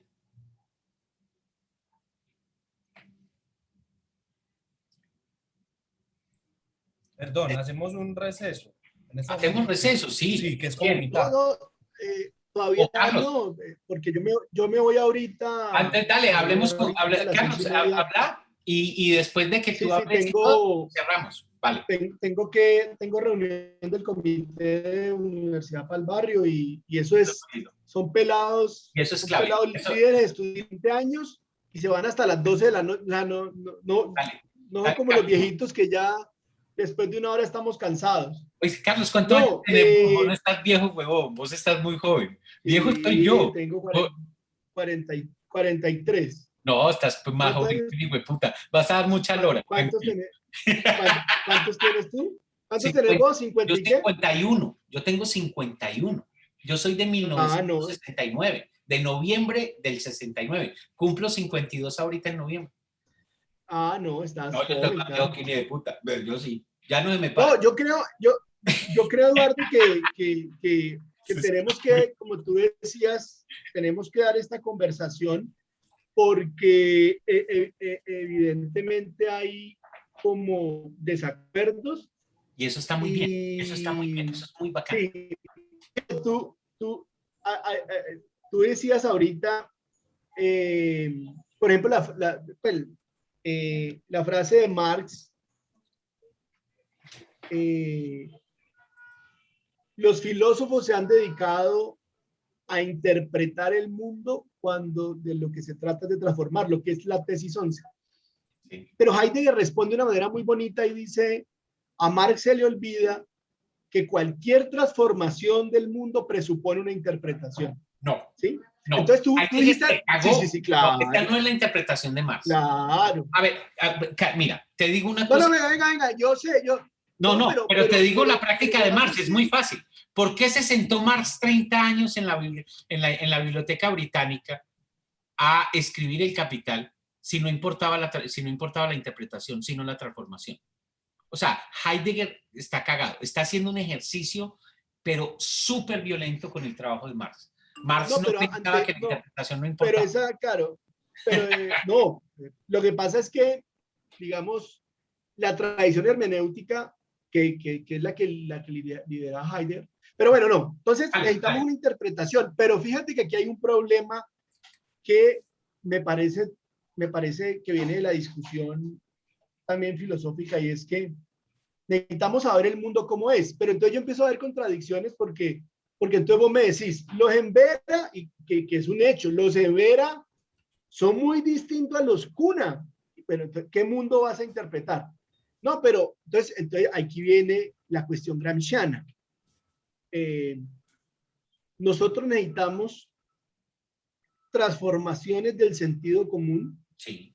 que empiecen a desestabilizar la hegemonía que es con el capitalismo. Hay gente que dice, el capitalismo es la colonialidad económica, listo, el capitalismo. Y entonces hay ideas, fuerzas muy poderosas. Incluso fíjate que yo lo que decía, la madre tierra no es un concepto. O sea, no es un concepto. Por ahí, porque esto nos lo han dicho los más. O sea, es que nosotros no, ustedes colocan palabra a todo le colocan palabra. Ustedes le colocan palabra, entonces para ustedes no, que es que el río es un hermano. Nosotros necesitamos decir lo que ustedes dicen, antropólogo, etnógrafo. Y entonces, ahí es donde esas ideas fuerza, me parece, tienen un papel performativo. ¿Sí? Por eso es que tú lo dijiste muy bien. Cuando se dice Pachamámico en Bolivia, es la ultraderecha negando todo lo de Evo Morales, todo lo del MAS. Santiago no se detiene en eso y él había creado latinoamericanismo, ahora crea abyayalismo. Entonces, ¿qué es Abyayala? Eso es una discusión, es una palabra, es un concepto cuna para darle el nombre ancestral a este territorio y para decir, Cecilia, no vaya a dormir. Cecilia. Despierte, Aburrí más, Cecilia. Despierte, Aburrí más, Cecilia. Cecilia. Está cabeceando. Despierta. Apague la cámara cuando esté dormida. Cecilia, apague la cámara No, cuando esté no me dormida. regañe, qué No sé, No, no pena. estamos es que, regañando. Apague la cámara cuando se duerme. entonces, Pena, profe, disculpe. hay un tema ahí político, y es que efectivamente nos movemos sin certezas, pero no estamos por fuera del lenguaje, no estamos por fuera de construir herramientas políticas. Y claro, la discusión que a mí me interesa es que las constituciones políticas de Ecuador y Bolivia sientan un referente para una discusión, pero por supuesto que es muy insuficiente, y además no sabemos cómo tramitarla, porque es que puede que ya no haya un retorno en el sentido que lo que hizo la modernidad, el capitalismo, lo que fue desconectarnos profundamente, no solamente de la tierra, sino de los otros. Claro. Carlos. Porque lo que hizo fue romper la comunidad, ¿sí? De pronto sea muy idealista decir, podemos recomponer la comunidad, y oído, hay pistas en los, digámoslo así, no digamos pueblos indígenas, hay pistas en las luchas de resistencia ancestrales, los que vienen también peleando desde hace mucho tiempo contra un enemigo común, ¿sí? Y entonces ahí hay una sabiduría que nosotros, ¿qué hace Santiago? Santiago le pone a leer a Habermas y lo mezcla con cositas y republicanismo transmoderno. Entonces, lo que hacen los filósofos, él es un buen filósofo. Sí, pero esas armas, claro, además porque si es alemán, pero esas armas, hermano, han probado que no funcionan. ¿Cómo? Pero vos además te burlas. Entonces ahí te burlas en el sentido más, yo por eso digo que es un giro conservador, porque usa las armas que usa la derecha en Bolivia, y porque de alguna manera nos reduce reduce a New Age postmoderno. Pero bueno, pero yo creo, listo, ¿cuáles son la caja de herramientas? Yo creo que la de Santiago le sirve, hay muchos argumentos para la derecha. Y uno tiene que empezar a buscar argumentos, ideas, fuerza, pero reitero, ¿qué es lo que dice también la CLO, hermano? La hegemonía, el lugar del poder es vacío. No lo ocupas con el lugar de Dios. Ese lugar está ocupado con el lugar del soberano. Antes de la Revolución Francesa, matamos a Dios. No tenés a Dios, que es lo que dice Nietzsche, la muerte de Dios, la muerte del Padre, la muerte de la verdad. No hay tal verdad. ¿Cómo ocupar la hegemonía? Dice Laclau, con construcciones hegemónicas que se pretenden universalizables. Es decir, yo te monto a vos la madre tierra y Uribe no te la va a montar. Porque si Uribe te la monta, se mete en el tema anti-extractivista, se mete en un tema muy bravo. Entonces, ¿cómo se hegemoniza? ¿Sí me entendés? Entonces, ahí no es que, sí, bueno, es etnográfico, pero reitero, etnográfico en qué pluralidad. Y además yo estoy partiendo en esta discusión de la visión aymara y quichua. ¿Sí? El buen vivir para los Nasa es el Huehue Fijensi. Para los Misak, el Pichín de Guarami. Pero claro, ¿qué es lo que ellos hacen? Somos seres textuales también. Ellos empiezan a pillarse la de Ecuador y Bolivia. Mire, ¿qué hicimos aquí en Cali en la resistencia? Aprender de la resistencia que se dio en Venezuela, en Chile. Uno va aprendiendo y ve, ¿para qué las gafas? Para no perder los ojos. Carlos, los NASA y los Misak están ahorita en este momento leyendo teoría colonial y vos ves los discursos.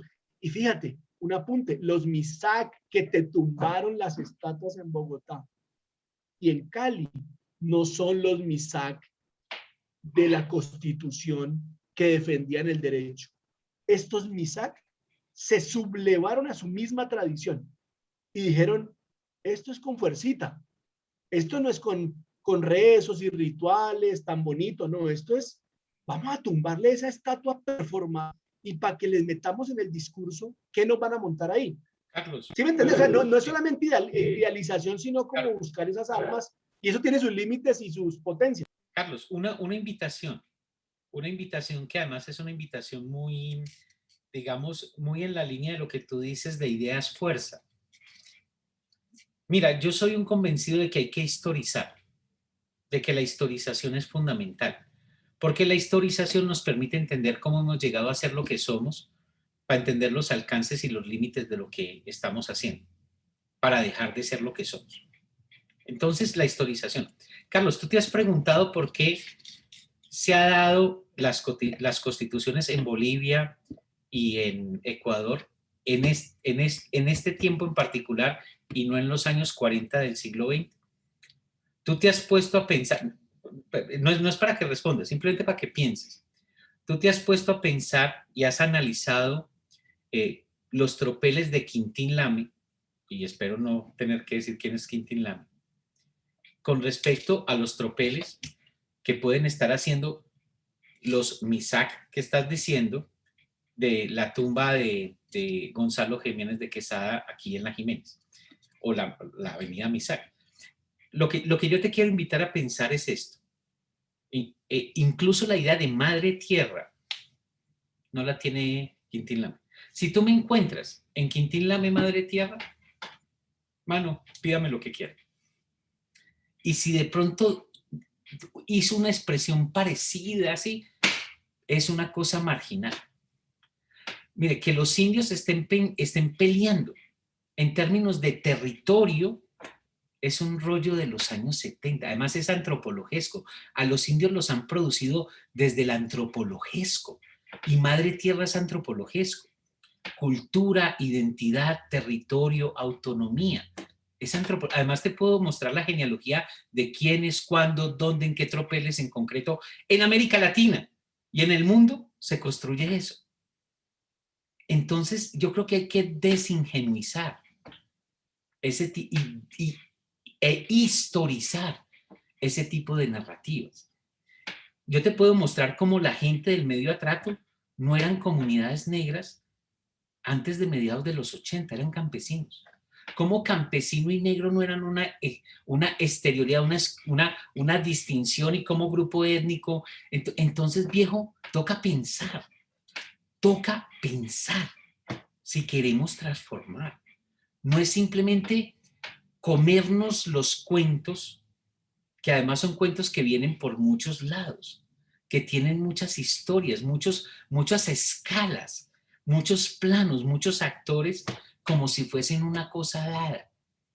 Y esto no quiere decir que a mí no me parezca que este mundo es mejor con una constitución que defiende los derechos de la naturaleza que una que no la defienda. O sea, no es que yo me esté parando en ese punto, ¿sí? Ahora, lo otro, esto es una enseñanza de Stuart Hall. Un significante puede ser rearticulado y de hecho es rearticulado de múltiples maneras. Negro puede ser rearticulado en Black is Beautiful o puede ser rearticulado Black Lives Matter.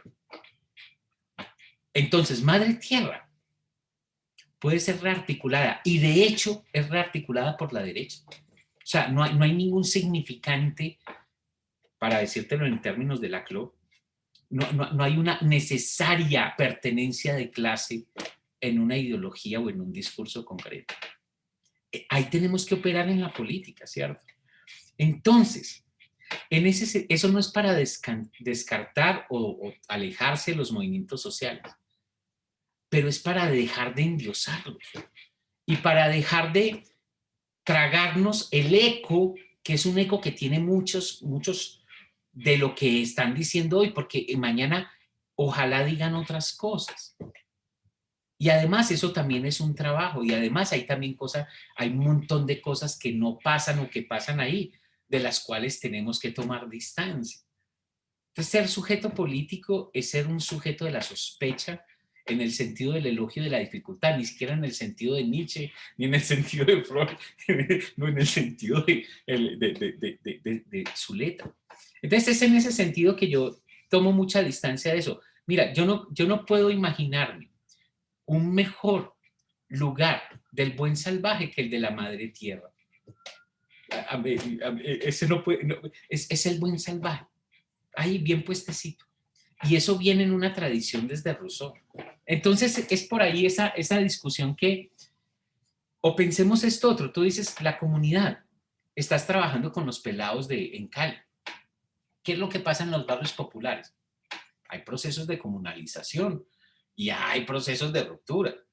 Yo viví en un barrio donde la cuadra era una comunidad. Y eso no significaba que no hubiera tropeles. Entonces, y para arriba también, las élites también. ¿Cuál es el problema con las élites? Que arman comunidad. ¿Qué son las clientelas y no comunidad? Entonces, la modernidad no nos desbarata. Mi abuelita, que no era ni india, ni negra, ni nada de esas cosas, ella era camandulera, ella fumaba marihuana, ella tomaba guaro, ella vivía en un barrio, en un mundo encantado. Para ella creía en Dios, imagínate. Hay gente que cree en Dios. Cuando alguien cree en Dios, ¿qué mundo está habitando? Un mundo encantado, un mundo espiritualizado. Yo no sé si Cecilia cree en Dios, no es culpa mía, o si vos crees en Dios, o si Santiago, eso no es culpa mía. Pero la gente que cree en Dios vive en un mundo de lo sobrenatural, ni siquiera la distinción natural, esa cultura, cuando se habla de lo sobrenatural, rompe esa... Entonces, el mundo... Los anarcos que califican. Los anarcos que califican. y además ponemos cero nomás que para joder. Somos anarcocomunistas porque la vida es dura. Es que anarco y calificando. Sí, no, yo califico. Güey, puta. Porque es que el anarquismo no es ausencia vamos a hablar de... Entonces, el punto, esa es una discusión muy importante. Yo creo que una de las grandes debilidades del pensamiento decolonial o del giro decolonial o la inflexión decolonial es que es muy filosófico el asunto. O muy sociológico abstracto,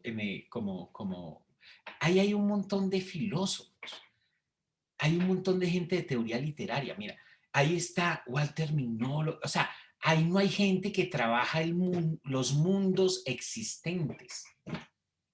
ahí hay un montón de gente que son muy inteligentes y piensan un montón. Porque es que los filósofos es pensamiento de verdad.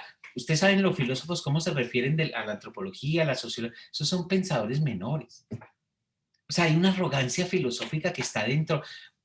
Cuando uno escucha a Enrique Dussel, yo me acuerdo, miren, una anécdota. Varias veces me he cruzado con el mar y yo me acuerdo de que me invitan a México y me invita este loco, ay, pucha, ahorita busco el nombre de él, pero un man que es muy, muy conocido en México, y me invitan a una reunión con a discutir. Y yo me acuerdo que Dussel hace una presentación donde dice, Tata, y yo hace 40 años estaba diciendo esto y estoy pensando esto mismo. Y yo me acuerdo que yo levanté la mano y dije, Enrique, y cuando yo dije Enrique, y no le dije doctor Dussel, silencio. Y cuando yo le dije, yo no estaría muy contento de estar pensando lo mismo que pensaba hace 40 años, a mí me daría pena y yo no lo diría en público, así. O sea, ¿cómo es posible que al doctor Dussel, que es un filósofo, que además los filósofos pues lo saben todo, además hablan en alemán y leen a Marx en alemán y a Heidegger, como un puto igualado, que los antropólogos además confunden el mundo que están ahí, ni siquiera se levantan conceptualmente. ¿Cómo puede decirle eso al doctor Dussel?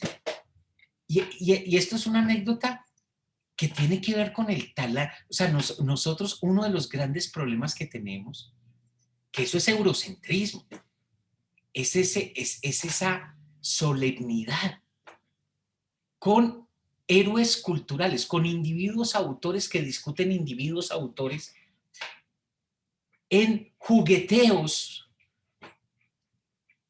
en matices de sentido. Eso yo siempre lo he llamado conocimiento florero. Eso sirve para los congresos de filosofía. Yo los invito a un congreso de filosofía. Eso es la experiencia etnográfica más maravillosa. Están en un congreso de filosofía. Yo fui a uno con Guillermo Hoyos y eso era una maravilla. Güey, puta, están en un congreso de filosofía. Y también fui a uno en Gringolandia. Eso es lo más maravilloso del universo. Eso es lo más maravilloso del universo. Es gente que se cree. Gente que se cree. Y además que se cree en un ejercicio que desde afuera es un ejercicio ridículo. Porque son comentaristas de textos, de grandes figuras. Y en eso se queda. Una tesis doctoral en filosofía, así muy importante, es el concepto de sociedad civil en Hegel. Y son 400 páginas de eso. Y eso es muy importante. Eso es muy importante. Entonces, si Marx dijo, que me cae maravilloso el puto Marx porque no lo podemos ubicar en ninguna parte, que los filósofos han interpretado de múltiples maneras el mundo y lo que importa es transformarlo. Yo creo que hay que decir que la interpretación pasa por matar a los filósofos en general y matar esa solemnidad con la filosofía. Tenemos que pensar de otras maneras.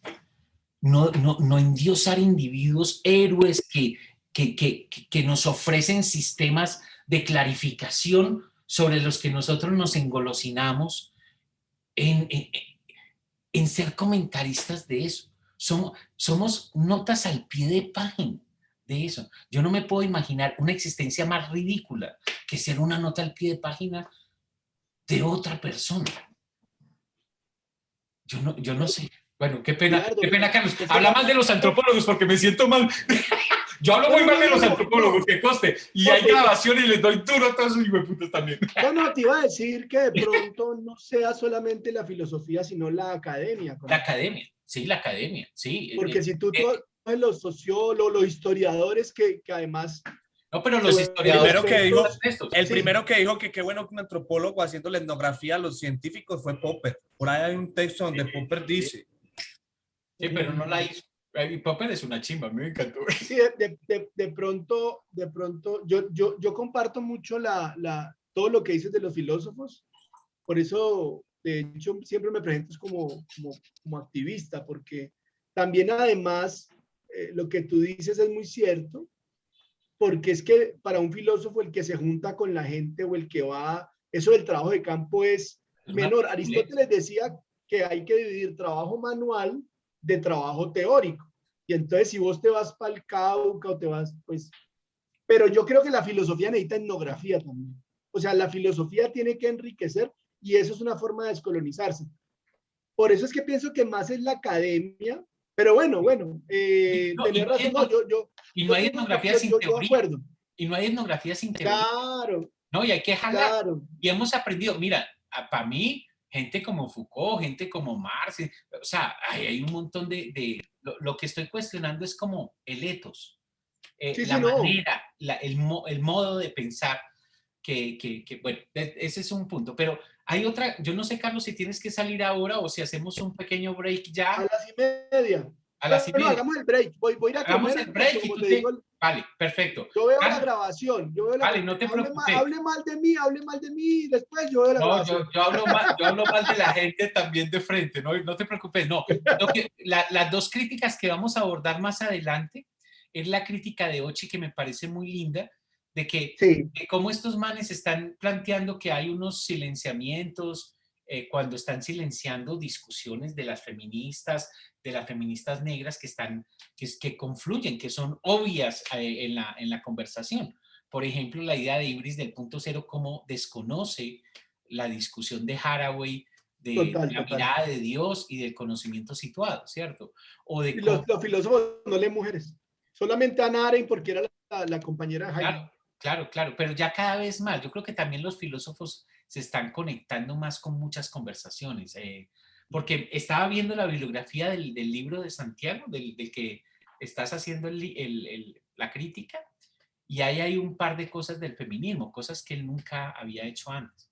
Y también tiene que ver porque está con Mónica y Mónica le corta los servicios donde no. Mónica es una amiga, entonces le cortan los servicios y el hermano empieza a citar por donde. Bueno, y eso sí que le duele. Entonces, perdón, bueno, les envié un enlace de un video, una conferencia de TEDx, para que el profe Carlos lo abra y lo vea ahorita más tarde. Muy interesante, sobre el feminismo y este asunto de lo de colonialismo. Son me lo 6. manda en WhatsApp, Santi. Gracias, Santiago. Vale, Bueno, nos vemos mañana. Listo, Carlos, que mañana, que vaya muy bien allá. Vale, nos vemos mañana. Abrazos. Yo veo la grabación. Chao. Son las 6:25. ¿Descansamos que 15 minutos?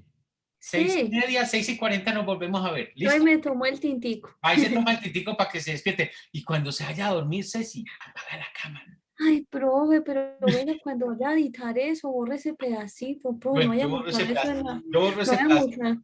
Editamos ese pedacito, editamos ese pedacito, listo. Bueno, no, también, no, eso es sentir pensar. Esto hace parte del mundo, sí, ese es el cuerpo. Listo, nos vemos. Para mí la culpa está en los dos profesores y la enfrascada en su discusión. ¿Usted? De la teoría y la transformación. Ahorita hablamos de eso, hacemos un balance de esa estrategia y miramos. Vale. Nos vemos en 15 minutos, vale. Chao, gracias.